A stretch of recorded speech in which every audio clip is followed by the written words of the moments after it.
Buenos días a los jóvenes del octavo cuatrimestre de la licenciatura en Derecho, de los sábados. Buenos días, profe. Buenos días, bienvenidos sean a esta primera clase de Derecho Agrario, correspondiente a hoy sábado, 9 de enero de 2021. Aquí seguimos con mucha actitud, con los cuidados correspondientes y con la esperanza de que pues, esto va a tener que pasar o nos vamos a adaptar, pero tienen que venir, como decía la artista Yuri, tiempos mejores. Bueno, vamos a ver esta materia que es muy bonita, muy clara. Realmente, si vemos aquí, son dos factores muy importantes que tienen que tomar en cuenta para el estudio de nuestra materia, que es, primero, la historia. Porque la historia es importante para cualquier materia, está relacionada con todo. Porque la materia de historia es tiempo. Y para poder ubicar algo en el tiempo, es importante tener conocimientos al menos básicos de historia. Ya sea la historia universal o la historia de nuestro país, la historia de México, que es muy bonita. Sí es cierto que a mí me gusta leer mucho la historia no oficial de México y te enteras de muchas cosas pues que prácticamente no es lo que nos enseñaron desde la primaria, de cuando empezaban a hablar de la guerra de independencia, de Hidalgo, Morelos, de Benito Juárez también, posteriormente por lo que fue la reforma y el Segundo Imperio. Benito Juárez tuvo un papel muy importante. Después vino lo que es la dictadura porfiriana. Y ahí, cuando logran sacar del poder a Porfirio Díaz, y empieza la revolución que duró prácticamente 10 años, 9 años. Vamos a poner, porque en 1910, Porfirio Díaz se volvió a reelegir, pero ya estalla la revolución, vamos a decirlo, de 1910 hasta 1920, con la muerte prácticamente de Venustiano Carranza. Ya termina su cuatrienio que tenía de la Huerta, y entra Álvaro Obregón del 20 al 24. Pero ya ahí ya estaba todo de manera normal, presidente Calles, y ya el primer sexenio post-revolucionario iba a ser precisamente el de 28-34. Pero asesinan a Álvaro Obregón, allí en La Bombilla, en el sur de México, porque se había reelegido. Él ya había sido presidente del 20 al 24, pero le convenía haber puesto en el poder a su amigo, este señor, ¿cómo se llama? El que se había dicho, el sucesor, Herrera, ese me fue ahorita, disculpe, pero se los acabo de mencionar. Porque él, Plutarco Elías Calles, porque él iba a apoyarlo para que se reformara la Constitución y pudieran reelegirse, pero no para el periodo inmediato siguiente, sino tenían que dejar pasar un periodo para que se pudieran reelegir. Prácticamente Álvaro Obregón estaba violando el principio supremo de la revolución, el sufragio efectivo, no reelección. Y por algo lo mataron. Fíjense cómo son las cosas, nada más como una anécdota. Hubo lo mismo como pasó con Colosio. Un asesino solitario que toda la bombilla le descargó su arma, tenía 8 tiros, pero en la autopsia, que no se dio a conocer sino mucho tiempo después, tenía 13 tiros en el cuerpo Álvaro Obregón. ¿Quién más disparó? ¿Hubo un complot? Él ya había ganado las elecciones como presidente de República, pero no llegó a asumir el mando, o sea, a tomar protesta. Entonces, ¿qué fue lo que pasó aquí? Pues, ¿quién más ni humano? Entonces, en aquella época había un chiste que decía, bueno, oiga, ¿quién mató a Obregón? Cállese, ese cállese, Plutarco Elías Calles. Entonces ahí no estaba en eso porque Plutarco Elías Calles quedó como jefe máximo de la revolución, por eso viene lo que se llama el maximato, y vinieron de él, pues luego había presidente, pero el poder estaba en el presidente, que era precisamente Elías Calles.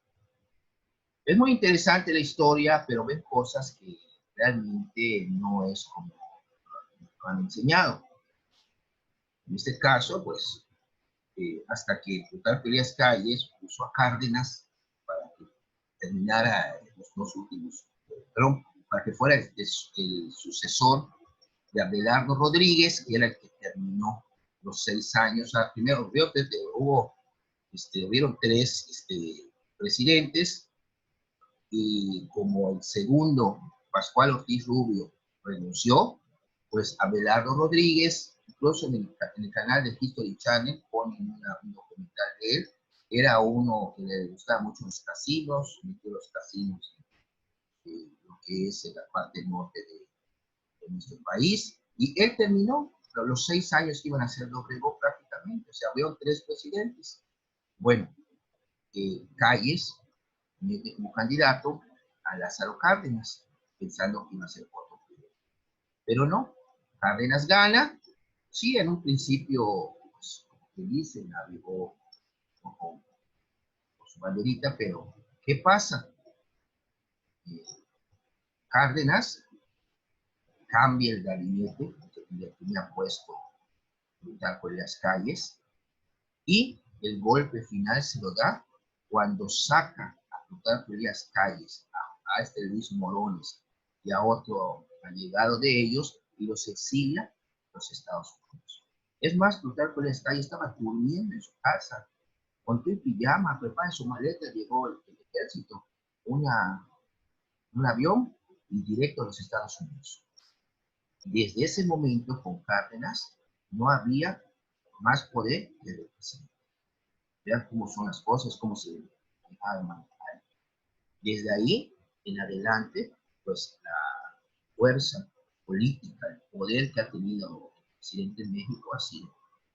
Sí, nuestro sistema es presidencialista, pero en cuestión de política, en cuestión de poder, van a ver ustedes que desde esa época de Lázaro Cárdenas, en México post-revolucionario, porque la revolución era puro, vamos a decir, pura traición. Vea qué le pasó a Madero, confiando en el chacal que sucedió, pues simple y sencillamente lo mataron en la decena trágica. ¿Qué pasa después? Al traidor lo sacan traidor innombrable, lo sacan de la presidencia a través de Venustiano Carranza, Emiliano Zapata, Francisco Villa, todas esas fuerzas para efecto, y se va a Estados Unidos y ahí murió. Solo está su tumba ahí. Él era alcohólico y tenía cirrosis. Y ahí olvidaron que no. Bueno, ¿qué fue lo que pasó? Vino después la convención que se dio en 1914. Hubo otra invasión de Estados Unidos en Veracruz, ahí se tuvo que combatir. Quedó Venustiano Carranza como el primer jefe constitucionalista, hasta que queda como presidente, y en 1917 se expide nuestra Constitución actual, en donde se reformó el artículo 27 constitucional, que es precisamente la base de la propiedad y juega un papel muy importante en lo que es nuestra materia, el derecho. Bueno, el derecho agrario, no pierdan de vista la Constitución actual de 1917, firmada el 5 de febrero de 1917. El derecho agrario, como parte de la rama jurídica de las ciencias sociales, es una materia en constante transformación. Entre otras cosas, porque a partir de la modificación al artículo 27 constitucional, de esa reforma constitucional desde la perspectiva oficial, se subraya la certeza jurídica de la propiedad rústica como un logro importante. Ustedes están viendo es derecho agrario, conjunto de normas jurídicas que regulan todo lo relacionado a la cuestión del campo. Vamos a ver cuál es su raíz etimológica de nuestra materia. El término agrario y su incidencia en el derecho agrario, en este sentido, ubica el origen de la palabra en el vocablo latín agrarius, que deriva de ager es el campo, y por lo tanto comprendería todo lo que tenga que ver con el campo, como les estaba mencionando. Sin embargo, es una categoría demasiado amplia, la cuestión de estudio del campo, y no puede abarcar todo lo relativo y el contexto y sus diversas actividades económicas. Por esta razón, el derecho agrario no tendría competencia para regularlo todo. El origen del derecho agrario. ¿De dónde viene el derecho agrario? Surge a finales del siglo XIX y principios del siglo XX. Estamos hablando de finales de los 1800 y principios de los 1900. Finales del siglo XIX y principios del siglo XX. ¿Cómo nace? ¿Por qué nace? Por la confluencia de los factores económicos, sociales, jurídicos, políticos e ideológicos, incluso hasta culturales. Con exactitud, como rama de la ciencia del derecho, adquirió una configuración muy propia y autónoma a raíz de la consagración de las garantías constitucionales de tipo social, especialmente en el artículo 27 de nuestra Constitución, como consecuencia del constituyente de esa época.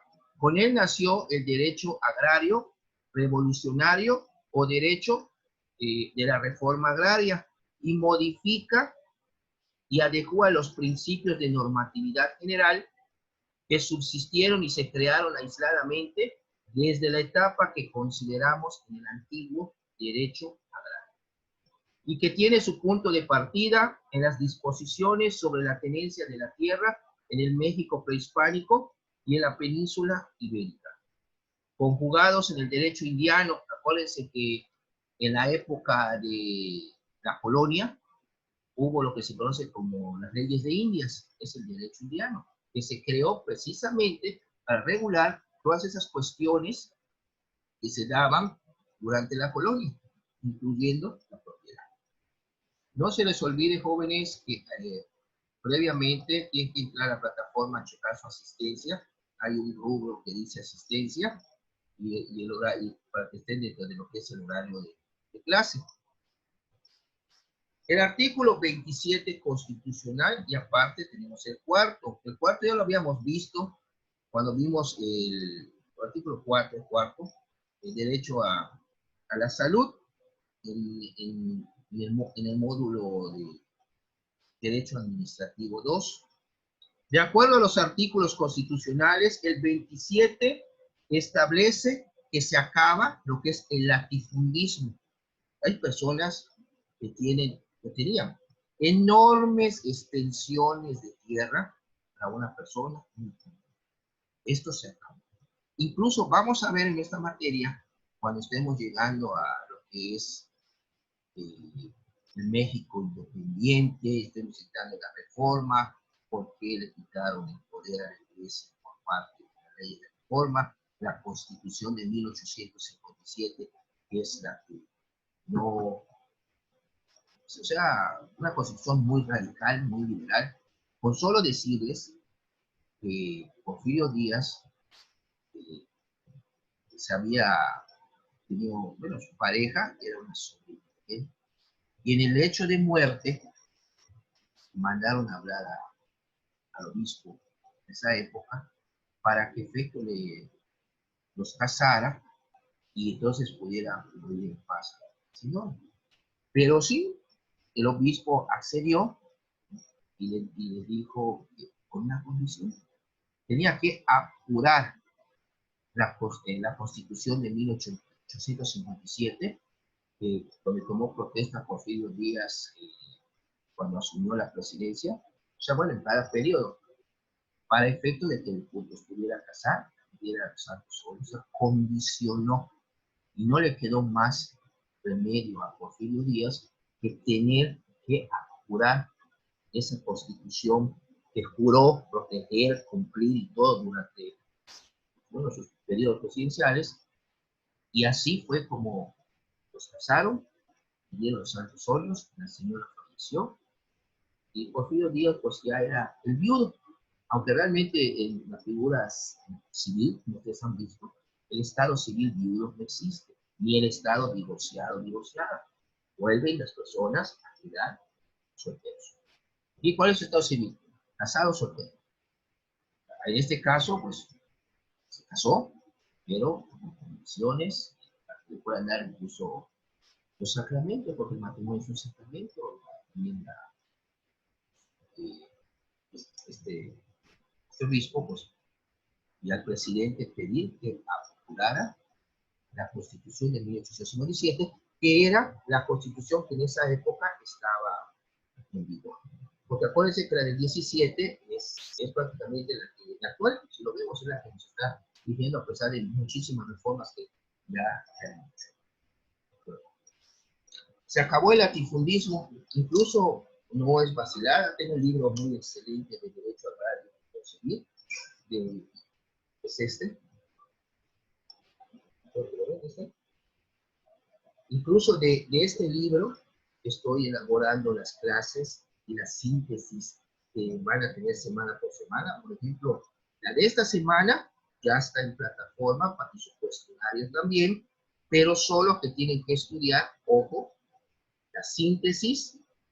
Hay un glosario que está también ya en plataforma que también tienen que leer. Es un glosario, como un diccionario, vamos a decir, pero de términos jurídicos de derecho agrario, para que cuando vean qué es esta cosa, pueden checar en su glosario y ya saben a qué se refiere. Y además, como tercero que hay que estar estudiando, es la ley agraria. En esta semana son 200 artículos que tenemos que ver en esta semana. Por lo tanto, en esta primera semana por favor, van a estudiar, entonces ya saben, su síntesis, el glosario, de la letra A a la letra C, los términos que vengan de la letra A a la letra C, y su ley agraria en los primeros 40 artículos. Incluso están en su síntesis, pero también la ley agraria está en plataforma. Donde ven lecturas sugeridas, está la Constitución, está también la ley agraria. Ahora, si no quiere abrir la ley agraria, en su síntesis de esta semana, les puse sus 40 artículos que son los que hay que estudiar para responder el cuestionario. Prácticamente el material que tenemos de esta semana, síntesis, glosario de la letra A a la C, porque glosario es hasta la Z, pero es bastante. Las primeras tres letras, A, B, C. ¿Qué términos vienen en esas tres? Para que se empiecen ustedes a empapar de estos términos, y la ley agraria. La ley agraria, cómo está conformado todo, y es muy bonito, son 200, ustedes les parece que es mucho, pero no es mucho, porque ahí me interesa ver, por ejemplo, las autoridades agrarias y toda la cuestión relativa también a unos procedimientos que se tienen que llevar, están previstos en la ley agraria. Todo eso para que se empiecen a familiarizar. No es lo mismo que hayan estudiado o hayan llevado nuestra materia leyendo. No, lógicamente no se les va a quedar todo, pero sí ya tienen las nociones básicas para aquellos que se van a dedicar a la cuestión agraria. Un litigante en materia agraria también, o si van a tener un empleo en alguna institución agraria, los tribunales agrarios, la Procuraduría Agraria, el Registro Agrario Nacional, pues es muy importante que tengan el conocimiento, no entren ni como decía un comercial de televisión, con la cara de guacho, o sea, ¿de qué? No, sino que ya tengan una base, porque siempre para caminar será el primer paso. No se puede caminar, porque si quieres brincar, eso no es caminar. Para llegar a un objetivo hay que caminar, por lo tanto hay que dar el primer paso. Por eso es muy importante, como decía Einstein, tener iniciativa para hacer las cosas. Y hay que buscarle, como decía mi santa abuela, que paz descanse, buscarle el modo a las cosas. ¿Cómo hacer? Buscarle una solución para poder llegar a nuestro objetivo. No vamos a caer, como decía Nicolás Maquiavelo, el fin justifica los medios. O sea, no importa el medio que hayas optado por llevar, si tu objetivo lo logras. No, porque hay medios que no son muy éticos, pero sin embargo, es como que vayas a llevar un asunto y quieras comprar a las autoridades para ganar. Y lo puedes ganar, tú sabes cómo está la cuestión de la corrupción en México, pero bueno, no es el caso. Por eso es muy importante que empiecen a leer la síntesis, que está muy clarita, como simples hechos o síntesis de cada clase, es una guía extractar. Tienen además en plataforma libros de sugerencias para estudiar, y las imágenes con los conceptos diversos que hay de derecho agrario. Bueno. Profe, Sí. disculpe la interrupción. Una pregunta. ¿Cómo Sí. le hago para ponerme asistencia en la plataforma? Lo que pasa es que estoy intentando, pero pues no me deja. Pues debes de entrar, tienes tu clave, ¿no? Ajá, sí, es correcto. Tienes que entrar tu clave y ahí dice asistencia, le das, buscas tu nombre, aplicas en donde va un cuadrito que es de la columna de asistencias y guardar. Porque ahí debe aparecer nuestro horario de clase. Tienes oportunidad todavía de hacerlo. Ah, bueno, está bien, sí, porque me imagino que no soy el único con ese problema. Varios de mis compañeros pues están preguntando cómo hacerle. Sí, No, profe, es que estoy aquí en lo dice de asistencia y pues salen los horarios y todo, pero no como la opción que usted nos está comentando. debe haber una columna, dos columnas que dice arriba A y después F, y es ponerle con el cursor la asistencia donde termina tu nombre y después guardar en la parte de abajo y ya está guardada tu asistencia de que entraste a clase, por así decirlo. Chéquenlo porque y cualquier duda que puedan tener, pueden llamarle a la coordinadora y exponerle. Tienen oportunidad, digo, nuestra clase termina hasta las 11. En el break que cortamos, un video y otro, pueden hablar y tratar de meter su asistencia para que cuando nos volvamos a reconectar, ya hayan cumplido ustedes con ese requisito. Porque pues ya ven que ahora con la asistencia, digo, es importante porque pues, había compañeros que, digo, no entraban a clase o no se conectaban, no obstante que tienen todo el material en plataforma, pero sí es importante la clase presencial virtual, como la estamos viendo. Sí estamos uno enfrente de otro, pero de manera virtual. Aquí pues hay algunos compañeros que no estaban ni en su holograma, como estaba, acuérdense de los que vieron la de Star Wars, cuando en el Consejo de Jedi había junta, pues la persona iba, pero enviaba su holograma. A través de un holograma virtual, estaba ahí, estaba escuchando y todo, aunque la persona estuviera en otro lado. Eso es futurista. O sea, a lo mejor esto un día vaya a pasar. Pero sí vean lo de su asistencia. Vean lo de su asistencia. Estudien mucho, no dejen nada al aire. Acuérdense que este es su octavo y último cuatrimestre. Ya están prácticamente ya como ya semicolegas, vamos a decir, solo le falta hacer ya terminar su tramitación, su título, su cédula, pero la universidad, jóvenes, siempre la vamos a llevar en el corazón y en la memoria, porque es algo que es una parte de nuestra vida. Y como ya nos vamos a dedicar a lo que es la cuestión profesional, pues, ¿dónde fue el alma mater? Pues, ahí donde estamos ahorita, está la universidad. Bueno, continuamos. Por su parte, el artículo 4 constitucional se constituye como elemento básico de la regulación agraria con la adición que se efectuó a su primer párrafo el 18 de enero del 92. Hubo una reforma muy buena, muy grande en 1992, en la época de Salinas de Gortari. Incluso la ley agraria es de ese año, del 92 para acá. Y dice, por la que se reconoce la configuración pluricultural de nuestra nación, sustentada originalmente en sus pueblos indios, establece el deber de proteger y promover su desarrollo y garantiza su efectivo acceso a la jurisdicción del Estado, respetando sus prácticas y costumbres jurídicas en los juicios y procedimientos agrarios en los que estos sean parte. En el citado artículo 4 constitucional, en el párrafo primero, se establecen como garantías para los pueblos indígenas la protección y promoción del desarrollo de sus lenguas, culturas, usos, costumbres, recursos y formas específicas de organización social.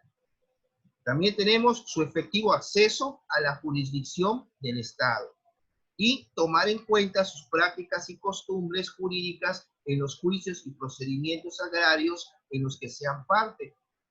Vean usted lo que es la cuestión de las etnias.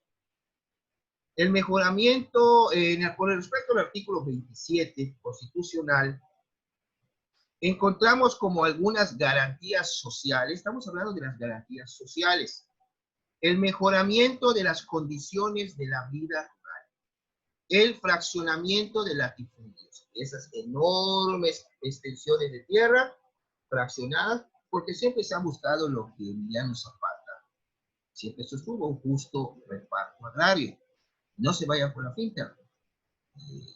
Se comenta, que ya lo leí en varios libros, que Emiliano Zapata era terrateniente, o sea, económicamente no estaba fregado, tenía las tierras, pero sin embargo, de su causa. Y hay una leyenda urbana, que pueden checar ustedes en YouTube, respecto a Emiliano Zapata, que cuando lo matan, realmente no lo mataron. Mataron a un compadre que se parecía mucho a él, y que él huyó, Emiliano Zapata huyó, y que hace que como 30, 40 años, en Asia, se comete en algún lugar de Asia, murió, no me acuerdo el nombre del país, porque había hasta una bandera media asta. Entonces, así fue, creyeron que mataron a Emiliano Zapata por Guajardo, por órdenes del Venustiano Carranza, pero mostraron un cadáver que ustedes pueden ver incluso en las fotos que hay, ¿no? El cadáver donde quedó muerto a Zapata, pero busquen un video y realmente van a ver que no era Zapata. Es como el caso de Francisco Villa, otro también líder revoltoso y todo, pues, bueno, un líder de la revolución. Lo matan, pero tuvieron que ponerle una redada para poderlo matar.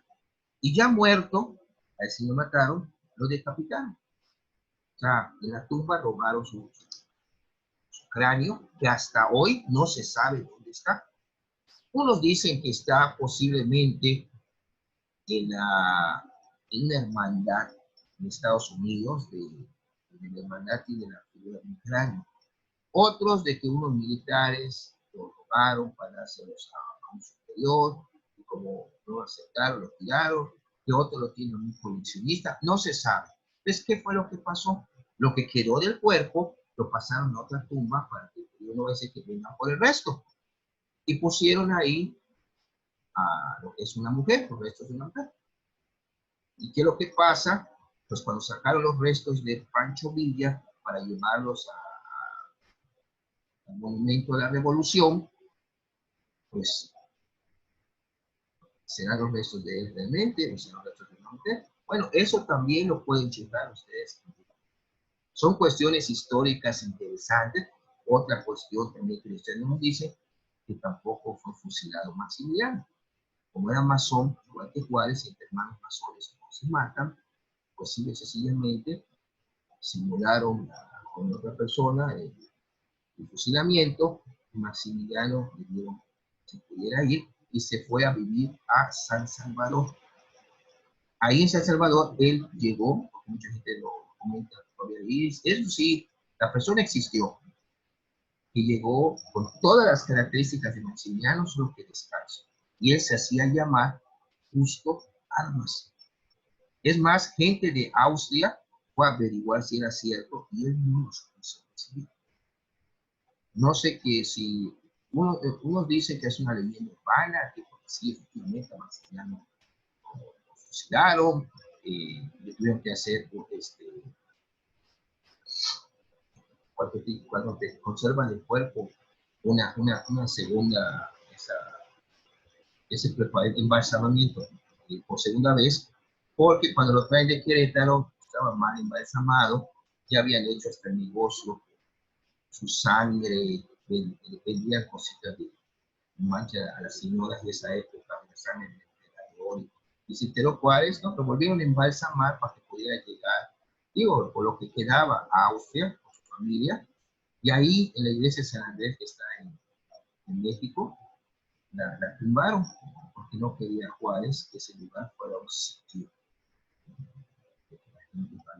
para todo. Vean ustedes en Querétaro, y no se vayan lejos cómo están las cuestiones así, en donde fusilaron a Maximiliano, a Miramón y a Mejía, ese Cerro Las Campanas. ¿Por qué llaman Cerro Las Campanas? Porque las piedras, las golpeas, suenan como si fueran campanas. Bueno, ahí levantaron una capilla. Esa capilla que levantaron fue en memoria a los fusilados. Y eso se volvió un lugar de peregrinación, tanto de turistas como gente proimperialistas, porque pues, ¿qué fue lo que hizo? En la parte de abajo, donde hay como un parque, hay una cabeza de Benito Juárez grande, como que eso hace contraste con lo que está allá arriba en la capilla. Pero vean estas cuestiones muy interesantes de la historia, o sea, muy interesantes. Es como también la leyenda o de dónde viene la historia de los 41, cae en la época de Porfirio Díaz, porque el 40 hubo una fiesta de gente bien de esa época, y Porfirio Díaz, por primero el presidente de la República, tenía a su hija Amada, y su hija Amada tenía Amada se llamaba, y tenía un yerno, Ignacio de la Torre Piña, que era homosexual, porque le llamaba la atención la hija, pues la veía así, y pues, así ranchero, Porfirio Díaz, y veía que no, pues, como que no veía que el marido, como que no se le acercaba a la esposa, ¿qué está pasando? Entonces, una noche le llega, hubo una redada en una casa, en la Ciudad de México, una casa, pues, palacios que había, donde había la fiesta de donde había mujer. Entonces vino la redada y se lo llevó, y le fueron a comentar a Porfirio Díaz que habían detenido 42 personas, entre ellas su yerno, que estaban vestidos de todo. Indignado Porfirio Díaz al escuchar esto, nos preguntó de la policía, ¿qué hacemos con los 42? Y les dijo Porfirio Díaz, 41. O sea, como que no metas invierno, 41. No, pues 40, de eso viene la historia. 41. Eso viene de la época de Porfirio Díaz relacionado con su gobierno. Ya cuando Porfirio Díaz se va exiliado a París, pues este es su yerno, ahí se metió la tropa con Emiliano Zapata, y pues ya vieron ustedes que causó escándalo una pintura que hicieron en esta Zapata, montando un caballo y tiene sus tacones. Pero bueno, la historia, digo, es muy bonita, pero sí hay que leer, ver, para normar nuestro criterio, porque lo que nos han enseñado fue lo básico y lo que el gobierno nos puso para que sea parte de nuestra educación, pero no está de más de que sigamos leyendo, nos sigamos enterando para ver qué es como la situación agraria. Hasta hoy, a pesar de que la Constitución ha contemplado esto, en el 92 hubo una reforma constitucional muy grande, es la actual ley agraria, incluso la que se estudió, hasta hoy no se ha podido culminar con el problema. Hasta hoy, ese es el reparto. ¿De dónde viene ese reparto? Desde los mexicas, pues prácticamente llegan los españoles, agarran las mejores tierras. Sin embargo, hay algunos que no alteraron la manera de cómo estaban organizadas esas tierras, que vamos a ver ahorita en el siguiente video, cómo estaba organizado, porque vamos a estudiar lo que es la propiedad, pero partiendo históricamente desde los mexicas hasta esta reforma del 92, que es la que prácticamente sigue vigente en su aplicación.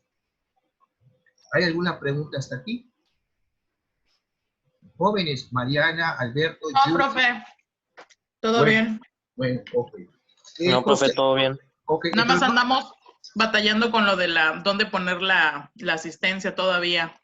ok. Miren, es muy importante para entender esta materia, no nada más que sepan qué es el derecho agrario, ya, el concepto, no. Es bonito la historia porque van a ver cómo va a ser posible que las tierras que tenemos, ¿de dónde vienen? Pues precisamente vienen de los mexicas, aztecas, eran nuestra herencia.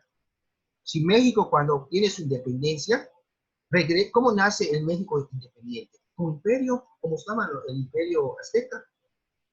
Cuando ya se firma el acta de independencia en 1821, por eso este es el año ¿cómo se llama? Que se va a celebrar la conmemoración de la consumación de la independencia, 1821.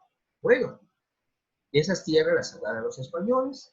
Los españoles, cuando nos independizamos, nos dejaron, eran un grandísimo territorio, que abarcaba parte de Estados Unidos, parte para lo que es Sudamérica. Lo que fue, se fue perdiendo. ¿Pero por qué? Por, desgraciadamente, la mala política que siguieron las autoridades en el México independiente, y nos quedó una mano que es la República. Vean, bueno, Texas estuvo asociada por un paisano yucateco, en esa época, para que no estaban de acuerdo con pertenecer a México. Estados Unidos incluso los apoyó para que tuvieran la independencia de Texas, y después Texas se anexara a las 13 colonias de Estados Unidos en Norteamérica, que fue una manerita de quitar lo que había. Ya lo demás, que fue por la invasión de 1846-47 de los Estados Unidos en México, y es otra cosa donde le echan la culpa a todos los. Ya se va a acabar la primera parte del video. Esperamos los 10 minutitos, nos volvemos a conectar y seguimos con nuestra clase de Derecho Agrario. Vamos a ver el concepto y a los mexicas. Gracias. 10 minutitos. Ok, profe.